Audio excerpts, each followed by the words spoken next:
Hello students, welcome to CBKYS। Exam में जाने से पहले अगर पेपर पैटर्न हम लोगों का समझा हुआ रहता है तो चीज़ें थोड़ी आसान हो जाती हैं। आप लोगों के पास भी बहुत सारा PDF होगा, उससे देखकर आप पेपर को देख सकते थे कि किस तरीके से लास्ट ईयर के क्वेश्चन या पेपर पैटर्न हमारे एग्ज़ाम में आते हैं। लेकिन अगर टीचर किसी पेपर को एक्सप्लेन करता है तो साथ ही साथ वो ये भी देखता है कि लास्ट ईयर किस तरीके से क्वेश्चन पूछे गए थे, क्या क्या क्वेश्चन पूछे गए थे और इस साल के पेपर में क्या क्या बदलाव किए जा सकते हैं। तो इन्हीं बातों को ध्यान में रखकर अभी हम लोग एक लास्ट ईयर का पेपर देखेंगे जो कि कॉर्पोरेट अकाउंट 2022 का ये पेपर हम लोगों के सामने है। ये पेपर ऑनर्स का है, जनरल के पेपर में हम लोग बाद में चले जाएंगे। ऑनर्स का पेपर पैटर्न एक बार समझ लेते हैं किस तरीके से लास्ट ईयर पूछा गया था। यहाँ देख रहे हो ग्रुप ए में जो फर्स्ट क्वेश्चन रहता है वो जनरली हर साल इशू ऑफ शेयर से ही रिलेटेड दिया जाता है। इशू ऑफ शेयर्स वाले चैप्टर में प्रोराटा अलॉटमेंट इंपॉर्टेंट एरिया है, आप जानते हो, वो वाली चीज आपको करके जानी है। उसमें भी बहुत सारे वैरायटी के क्वेश्चन अराइज हो सकते हैं, लेकिन अगर आप प्रोराटा अलॉटमेंट वाला एरिया पूरा अच्छी तरीके से करके जाते हो तो आप ये सोचकर जा सकते हो कि आपको 10 मार्क्स का एक क्वेश्चन उससे रिलेटेड एग्जाम में मिल जाएगा। सेकेंड क्वेश्चन आप देख रहे हो, ये वाला क्वेश्चन हम लोगों का ESOP से है, एम्प्लॉय स्टॉक ऑप्शन स्कीम या एम्प्लॉयज स्टॉक ऑप्शन प्लान भी उसको हम लोग बोलते हैं। इसके साथ और करके एक क्वेश्चन आप देख रहे हो, 2 नंबर के साथ और करके एक क्वेश्चन आपका दिया हुआ है। ये आपका क्वेश्चन अंडर राइटिंग से रिलेटेड है। अभी यहाँ पर सोचने वाली बात यह है कि क्वेश्चन नंबर 1 और 2 ये दोनों मिलाकर 20 नंबर का आया है। 2 नंबर क्वेश्चन में ESOP और अंडर राइटिंग दे दिया है, लेकिन ये जरूरी नहीं कि इस साल भी हमको ESOP और अंडर राइटिंग ही मिले। हो सकता है कि इसमें से एक चेंजेस कर बोनस शेयर भी दे दे, क्योंकि बोनस शेयर भी इसी के अंदर है और बोनस शेयर इसका पार्ट होने के कारण वो आने की संभावनाएं बढ़ जाती है। तो ये बात हम लोगों को समझ के चलनी होगी कि जरूरी नहीं है कि हम लोगों को इस बार भी यही क्वेश्चन रिपीट होता हुआ या इसी चैप्टर का क्वेश्चन रिपीट होता हुआ दिखे। बोनस शेयर वाला एरिया भी आप लोगों को एक बार देख लेना चाहिए। और बोनस शेयर का चैप्टर जो है वो बहुत ज्यादा डिफिकल्ट भी नहीं है। आप लोग उसको अगर थोड़ा सा फोकस करके देखोगे तो क्वेश्चन जनरली इस तरीके का रहता है कि वो आप अटेंड कर पाओगे। क्वेश्चन नंबर 3 हम लोग अगर देखें तो क्वेश्चन नंबर 3 हम लोगों का रिडेम्पशन ऑफ प्रेफरेंस शेयर से रिलेटेड है और इसी के साथ रिडेम्पशन ऑफ प्रेफरेंस शेयर्स के साथ और करके हम लोगों का बाईबैक ऑफ शेयर का क्वेश्चन दिया जाता है। अब जैसे इस बार और करके दिया हुआ है तो जनरली माइंड सेट कर लेते हैं बहुत सारे स्टूडेंट कि ठीक है, redemption of preference share easy है, हम वही करके चले जाते हैं। और इन केस अगर ये और नहीं दिया, ऑप्शन नहीं दिया, तो फिर वहां पर जाकर आप परेशान हो सकते हो या फिर आप बेवजह का माइंड डिस्टर्ब कर सकते हो एग्जामिनेशन हॉल में। तो इसलिए मैं बोलूंगा कि अगर आपको रिडेम्पशन बहुत इजी लगता है तो आप रिडेम्पशन के ऊपर ज्यादा फोकस करके जाइए, लेकिन बाईबैक को टोटली अवॉइड ना करें। बाईबैक का भी कुछ क्वेश्चंस आप लोग जरूर देख लें, एटलीस्ट इतना देख लें कि हमको ऑप्शन ना मिले तो भी हम लोग कम से कम उसको अटेंड कर पाए, मेरा क्वेश्चन 10 नंबर का छूटे ना।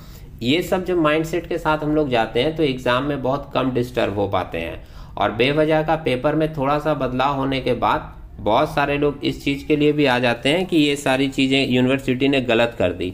ऐसा नहीं होता, आपको थोड़ा बहुत चेंजेस माइंड में लेकर जाना पड़ता है। एग्जाम में सारी की सारी चीजें 100% फेवरेबल कभी भी नहीं मिलती। ऐसा माइंडसेट के साथ आप अगर जाते हो तो आप कम से कम परेशानी फील करोगे। क्वेश्चन नंबर 1 हम लोग देखें, प्रोराटा अलॉटमेंट से रिलेटेड था। क्वेश्चन नंबर 2 हमारा ESOP और अंडर राइटिंग से रिलेटेड था। उसमें हमने कहा कि बोनस शेयर वाला पार्ट भी हम लोग कंसीडर कर लेंगे। 3 नंबर क्वेश्चन हमारा रिडेम्पशन और बाईबैक का है, जिसमें हम लोग दोनों करके जाएंगे, जिसमें से जो ज्यादा इजी लगेगा वो हम लोग अटेंड करने का कोशिश करेंगे। और अगर ऑप्शन नहीं मिला तो एटलीस्ट हम इतना तैयार रहेंगे कि क्वेश्चन मेरा छूटे ना और हम लोग उसको अटेंड करके आए। इसके बहुत सारे क्वेश्चन आप प्लेलिस्ट में जाकर देख सकते हो, आपको बहुत सारे क्वेश्चन के डिस्कशन यूनिवर्सिटी एग्जाम के मिल जाएंगे। आप वहां से जाकर बहुत सारे क्वेश्चंस देखकर अपना प्रैक्टिस कंटिन्यू कर सकते हो। इसके साथ ही साथ आपको एक इन्फॉर्मेशन देना चाहेंगे कि आप चाहो तो हमारा दूसरा चैनल में जाकर भी उसका प्लेलिस्ट चेक कर सकते हो। इस चैनल के प्लेलिस्ट में भी बहुत सारे क्वेश्चन आंसर डिस्कशन मैंने दे रखे हैं। इसके बाद आप नेक्स्ट क्वेश्चन में आओगे तो आप देखोगे क्वेश्चन नंबर 4 जो है वो हम लोगों का रिडेम्पशन ऑफ डिवेंचर से रिलेटेड क्वेश्चन पूछा गया। अब रिडेम्पशन ऑफ डिवेंचर जब आप करने जाते हो तो रिडेम्पशन ऑफ डिवेंचर के साथ कोई ऑप्शन भी नहीं होता और पिछले साल जो क्वेश्चन पूछा गया था वो क्या पूछा गया था कि आपको 3 अकाउंट बनाने हैं, एक डिवेंचर अकाउंट, एक सिंकिंग फंड अकाउंट और एक सिंकिंग फंड इन्वेस्टमेंट अकाउंट। मतलब डिवेंचर वाला ये सिंकिंग फंड वाला एरिया पूछा गया था, लेकिन जब आप डिवेंचर चैप्टर करने जाओगे, आपने अच्छे से किया होगा तो आपने देखा होगा कि डिवेंचर के रिडेम्पशन में बहुत सारे पार्ट हैं। अब अगर कोई बच्चा ये क्वेश्चन देखकर ये सोच ले, ये प्रिडिक्ट कर ले कि इस बार डिवेंचर के यही क्वेश्चन मिलने वाले हैं या यही अकाउंट हम लोगों को बनाने के लिए पूछा जाएगा, तो वो परेशान हो सकता है, क्योंकि जब इस चैप्टर के अंदर बहुत सारे पार्ट हैं तो कोई भी पार्ट का क्वेश्चन पूछा जा सकता है। ये रहेगा कि आपका 10 नंबर का रिडेम्पशन ऑफ डिवेंचर से क्वेश्चन दिया जाएगा, लेकिन वो कौन से वाले पार्ट से रहेगा ये आप श्योरिटी लेकर नहीं जा सकते। इसलिए अगर 3 पार्ट है चैप्टर के अंदर में तो तीनों पार्ट के सम्स आपको देखकर जाने चाहिए। इसके बाद क्वेश्चन नंबर 5 आप देखोगे तो क्वेश्चन नंबर 5 में जो हमारा क्वेश्चन पूछा गया था, ये क्वेश्चन पूछा गया था वैल्यूएशन ऑफ गुडविल से रिलेटेड। अब आप देखोगे वैल्यूएशन ऑफ गुडविल के साथ और करके वैल्यूएशन ऑफ शेयर का एक क्वेश्चन दिया रहता है। यहाँ पर भी वही बात मैं बोलना चाहूँगा जो मैंने रिडेम्पशन और बायबैक के लिए बोला था कि ये माइंड में सेट कर लेना कि वैल्यूएशन ऑफ गुडविल भी देगा और करके शेयर भी देगा। वैल्यूएशन ऑफ गुडविल ईजी है, हम वो कर लेंगे, ऐसा सोच के जाना नहीं होता है। कभी कभी वो वैल्यूएशन ऑफ शेयर का ही एक क्वेश्चन दे देता है और उसी में वैल्यूएशन ऑफ गुडविल मिक्स कर देता है, तो चीज़ें आपके लिए लेंदी हो जाएंगी। इसलिए दोनों चैप्टर करके जाइए, जो आपको ईजी लगेगा वहाँ पर वो क्वेश्चन आप एग्जाम में अटेंड कीजिएगा। इसके बाद ग्रुप बी में आते हैं। ग्रुप बी में हम लोगों का जो एक क्वेश्चन दिया हुआ है वो कंपनी फाइनल अकाउंट से रिलेटेड है। आप जानते हो इसके साथ कोई ऑप्शन नहीं है, तो कंपनी फाइनल अकाउंट वाला क्वेश्चन आपको अटेंड करना ही पड़ेगा।